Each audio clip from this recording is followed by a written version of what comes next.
నమస్తే అండి. చాలామందికి యుక్త వయసులో అంటే మిడిల్ ఏజ్‌లో కూడా 30-40 సంవత్సరాలకి మజిల్ పెయిన్స్ గానీ, బాడీ పెయిన్స్ వచ్చేసాయి, మోకాళ్ళ నొప్పులొస్తున్నాయి.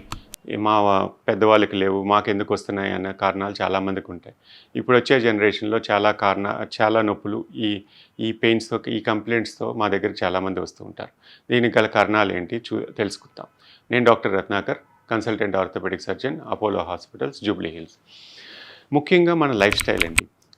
మనం పెద్దవాళ్ళతోటి కంపేర్ చేసుకుంటాం చాలామందిగా. అప్పుడు చాలామంది యాక్టివ్‌గా ఉన్నారండి. వాళ్ళు కింద కూర్చొని లేవగలరు. నేనిప్పుడే లేవలేకపోతున్నాను. నాకు మోకాళ్ళ నొప్పులు మొదలయ్యాయా? లేతే నాకు కండరాలు వీక్‌గా అనిపిస్తున్నాయి. ఆహ్, మెట్లు ఎక్కలేకపోతున్నాను. దీనికి ఏంటండి కారణం అన్నట్టు చాలామంది అడుగుతుంటారు. మన వయసునే కంపేర్ చేసుకోండి. చిన్నప్పుడు అంటే 20 సంవత్సరాల లోపు మనం బెంచ్ మీద నుంచి దూకినా, ఎంత ఎత్తు నుంచి దూకినా మన శరీరం సహకరిస్తుంది. వెంటనే లేవగలం. అదే 30 తర్వాత చేస్తే మన శరీరం సహకరించదు. అంటే బాడీలో ఉన్న ఫ్లెక్సిబిలిటీ మారిపోతుంది. తర్వాత మన లైఫ్ స్టైల్‌ని చూసుకుంటే మన ఔట్‌డోర్ యాక్టివిటీస్ తగ్గిపోయాయి. మన కింద కూర్చొనే అలవాట్లు పోయాయి.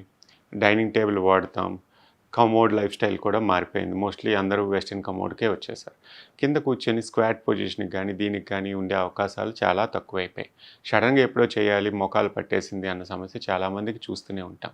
పూర్వీకుల్ని గానీ, బియాండ్ జనరేషన్ వాళ్ళకి ఈ అలవాట్లు లేవు. ఏదన్నా కాలినడకనే నడవాలి. ఒక కిలోమీటర్ అన్నా షాప్‌కెళ్ళి నడవటం, లేదా సైక్లింగ్ చేయటం, రెగ్యులర్‌గా ఎక్సర్సైజ్. ఫార్మింగ్ అంటే వాళ్ళ ఎక్సర్సైజ్. వాళ్ళకి తిండికి సమస్య కాదు. తిండి ఎంత తిన్నా దాన్ని డైజెస్ట్ చేసుకునే కెపాసిటీ గానీ, వాళ్ళ BMI కరెక్ట్‌గా ఉండే అవకాశం చాలా ఎక్కువ. ఎందుకంటే ఉదయం నుంచి సాయంత్రం వరకు వాళ్ళు ఏదో పని చేస్తూనే ఉంటారు. తిరుగుతూనే ఉంటారు. కింద కూర్చొని లేస్తూనే ఉంటారు. ఇప్పుడు మనదేంటంటే కుర్చీలో కూర్చోవడమే 90% లైఫ్ స్టైల్ అయిపోయింది. 10% మనం యాక్టివిటీకి ఇస్తున్నాం. సో, మన లైఫ్ స్టైల్ వల్ల మనం హై క్యాలరీ డైట్ తీసుకున్నా దాన్ని ఖర్చు పెట్టే అవకాశం మనకి చాలా తక్కువ. అదే కాకుండా మనం యాక్టివిటీ లేకపోవడం వల్ల ముఖ్యంగా జరిగేది బోన్ హెల్త్ అనుకుంటాం. అందరూ నాకు కాల్షియం తగ్గిపోయింది బోన్‌లో అనుకుంటాం. ఎక్సర్సైజ్ లేకపోవడం వల్ల మనకు ముఖ్యంగా పెద్ద సమస్య ఏంటంటే మజిల్ మాస్ తగ్గిపోతుంది. కండరాలు బలహీనం అయిపోతాయి. కండబలం తగ్గిపోతుంది. ఈ కండబలం తగ్గిపోవడం వల్ల మనం ఏ యాక్టివిటీ చేసినా ఫెటీగ్ లెవెల్, కొంచెం దూరం నడిచినా మనం అలసిపోతాం. నొప్పులు స్టార్ట్ అవుతూ ఉంటాయి. దీన్ని చాలామంది నెగ్లెక్ట్ చేస్తూ ఉంటారు.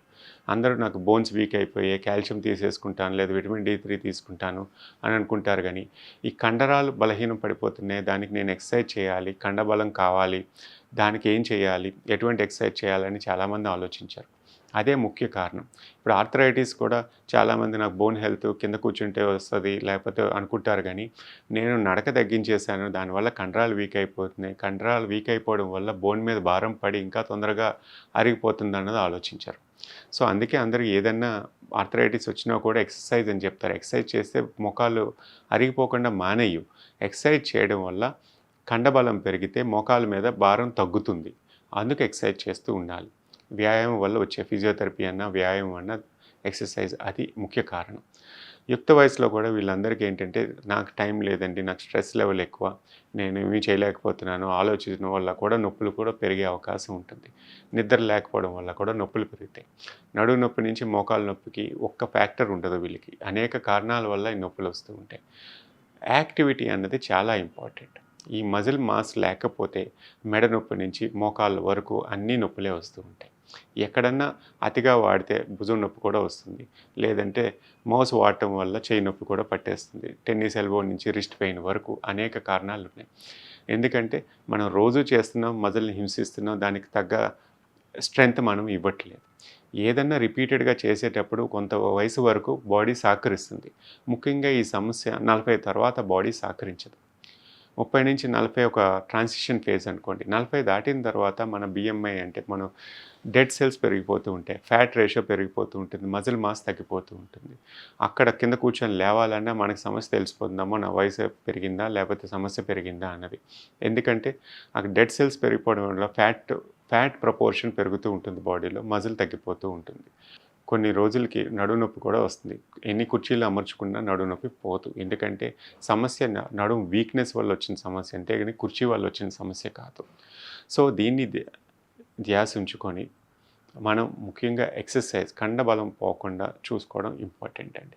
అందుకే మజిల్ మాస్ పెంచుకోవడానికి రెగ్యులర్ ఎక్సర్సైజెస్ కంపల్సరీ. 40 దాటిన వాళ్ళు కంపల్సరీ వెయిట్స్ చేయాలండి. మజిల్ ప్రపోర్షన్ బాగుంటేనే బోన్ హెల్త్ కూడా బాగుంటుంది. శరీరం ఆకృతికి వదిలేయండి.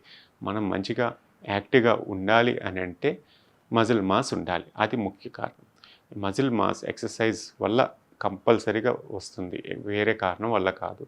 ప్రోటీన్ డైట్ అని ఈ డైట్లు తీసుకున్నా కూడా మజిల్ పెరిగే అవకాశాలు తక్కువ. మీరు ఎక్సర్సైజ్ కదలిక లేకపోతే. మనిషికి ముఖ్యంగా ఏంటంటే కదలిక ఉండాలి, ఎక్సర్సైజ్ చేయాలి, మజిల్ మాస్ పోకుండా ఉండాలి. దానికి వెయిట్స్ కంపల్సరీ 40 ఇయర్స్ తర్వాత లిఫ్ట్ చేయాలి. వెయిట్స్ ఎగ్నెస్ట్ రెసిస్టెన్స్ చేస్తేనే ఈ మజిల్ మాస్ పెరిగే అవకాశం ఉంటుంది. దీనివల్ల చాలా సమస్యలకి మనం ఫుల్ స్టాప్ పెట్టొచ్చు. Thank you.